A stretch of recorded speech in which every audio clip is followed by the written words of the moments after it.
Beberapa bulan terakhir ini, Kage no Jitsurukusa telah merilis beberapa PV dan trailer yang telah diunggah oleh channel YouTube Kadokawa.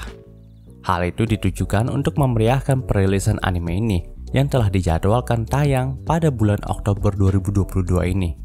Jadi untuk beberapa hari ke depannya, gue juga akan berencana membreakdown satu persatu PV dan trailer yang telah dirilis. Dan yang akan gue bahas kali ini adalah beberapa hal menarik yang bisa kita temukan dari PV kedua Kage no Jitsurukusa.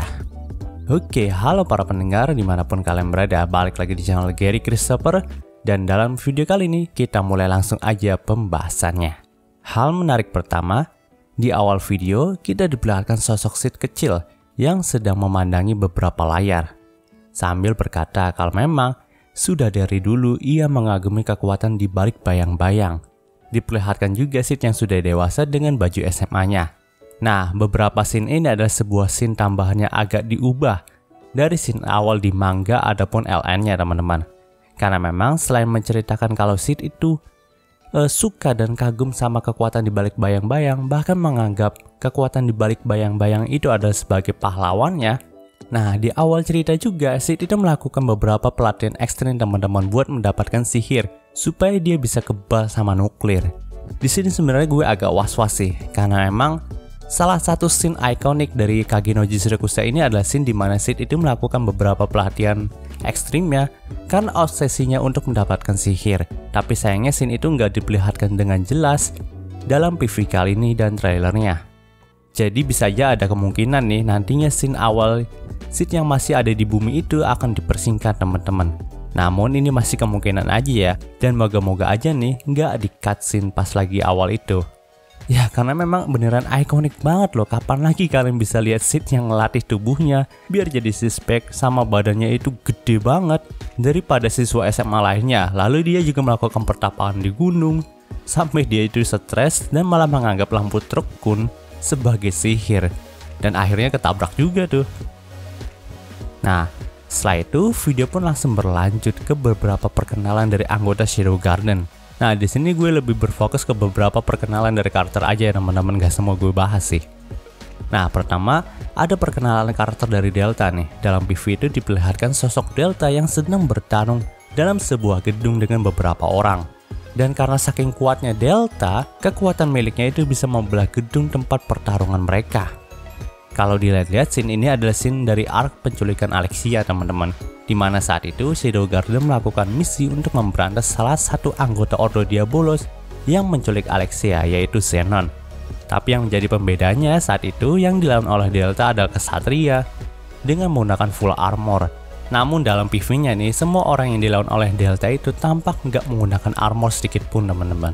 Dan kalau di dalam panel manga, jelas-jelas Delta itu digambarkan sedang menggenggam sebuah pedang besar atau claymore untuk menembas semua musuhnya. Tapi dalam PV-nya, kita tidak diperlihatkan Delta itu menggenggam sebuah pedang.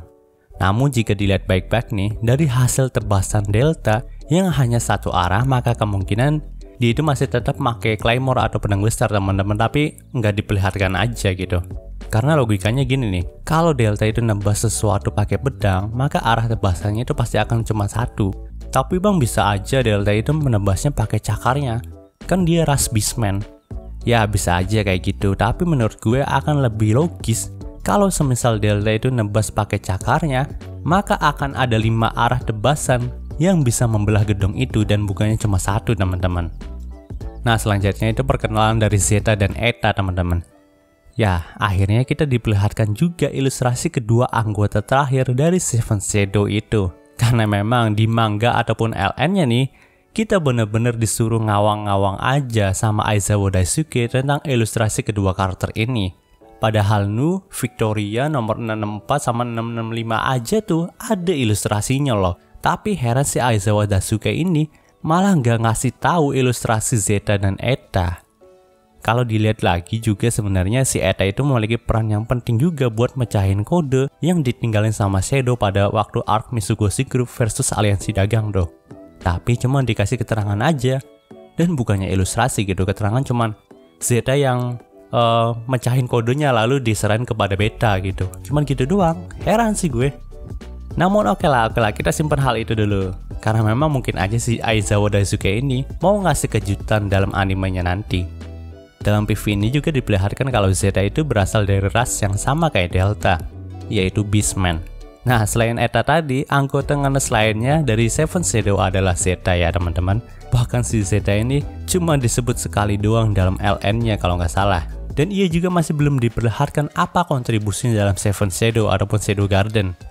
Namun setelah gue cek fandomnya, ternyata udah ada sedikit deskripsi dari Zeta. Nah, ternyata si Zeta itu orangnya senang traveler teman-teman. Maka dari itu si Zeta berkeliling dunia untuk mengumpulkan intelijen tentang Ordo Diabolos.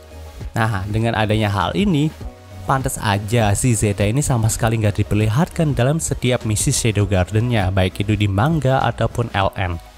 Jadi bisa dibilang si Zeta ini adalah spy-nya Shadow Garden teman-teman. Nah, kalau memang si Zeta ini beneran jadi mata-mata, maka ada kemungkinan pas kecilnya si Zeta itu diceritain tentang kisah mata-mata sama Sid. Ya, bisa dilihat aja nih teman-teman, si Beta jadi penulis gara-gara si Sid itu sering ngedongengin dia sebelum tidur. Si Epsilon bisa jadi pianis karena Sid itu ngajarin dia main piano. Jadi nggak menutup kemungkinan si Zeta juga dapat pengaruh yang aneh-aneh dari tuannya itu. Dan karena mungkin di LN atau manganya itu nggak diceritain, pasti akan ada sedikit deskripsi ataupun cerita nantinya di animenya ya. Kita lihat aja nanti tambahan scene-nya itu seperti apa. Dan bisa aja nanti si Zeta itu ikut dalam misi penyelamatan dari Claire ataupun Alexia. Setelah itu, ia pun kembali ke role-nya sebagai mata-mata bagi Shadow Garden. Selanjutnya, kita masuk ke pembahasannya Eta nih. Diperlihatkan kalau Eta itu adalah sosok gadis berambut hitam panjang yang kalem, bahkan hal itu bisa kelihatan dari muka karakter ini. Awalnya nih gue kira si Eta ini adalah ras manusia, karena memang dia nggak punya ciri-ciri fisik kayak anggota lainnya gitu, dari ras elf ataupun ras beastman. Tapi setelah gue baca keterangan ataupun deskripsi karakternya di fandom, ternyata si Eta ini berasal dari ras elf teman-teman. Tapi telinga dari ras elfnya itu nggak kelihatan karena ketutupan sama rambut panjangnya itu. Nah, kalau dilihat-lihat juga, mungkin si Eta ini memiliki kekuatan yang lebih ke arah intelijennya dibandingkan kekuatan fisik ataupun sihirnya teman-teman. Mengingat Eta juga merupakan pengurus laboratorium dari Shadow Garden. Dan Eta juga bahkan dalam LN-nya itu nggak diperlihatkan bertarung gitu. Tapi lagi-lagi, pas lagi ada PV-nya nih, si Eta itu ikut dalam suatu misi gitu, sama Zeta juga. Dan mungkin aja ada tambahan sih di mana Eta juga bisa menggunakan sihir ataupun kekuatan fisiknya entah itu sama dengan Delta. Ya, kita lihat aja nanti animenya Oktober gitu. Oke, yang selanjutnya akan gue bahas adalah scene di mana kita diperlihatkan sosok yang kemungkinan besar adalah Alpha sedang berjalan di sebuah lorong altar begitu. Kemungkinan besar ini adalah scene di mana Alpha itu mencari tahu tentang sosok pahlawan Olivier. Jadi bisa dibilang animenya juga akan sampai pada arc Holy Ground, di mana Shadow itu akan bisa melawan Aurora dalam arena God of War. Selain itu kita juga diperlihatkan beberapa sosok berjubah hitam yang sedang berbaris. Nah, awalnya gue kira mereka itu adalah anggota dari Ordo Diabolos gitu. Tapi kalau dilihat baik-baik lagi nih, semua orang yang berjubah hitam itu adalah cewek semua teman-teman. Maka gue simpulin kalau mereka adalah anggota dari Shadow Garden. Ya, seperti yang kita tahu, semua anggota Shadow Garden itu adalah cewek teman-teman. Dan jumlah mereka juga sudah sampai 600-an lebih. Jadi ada kemungkinan nanti dalam adaptasi animenya bakal diperlihatkan nih beberapa dari anggota Shadow Garden yang memang selama ini masih belum terekspos teman-teman.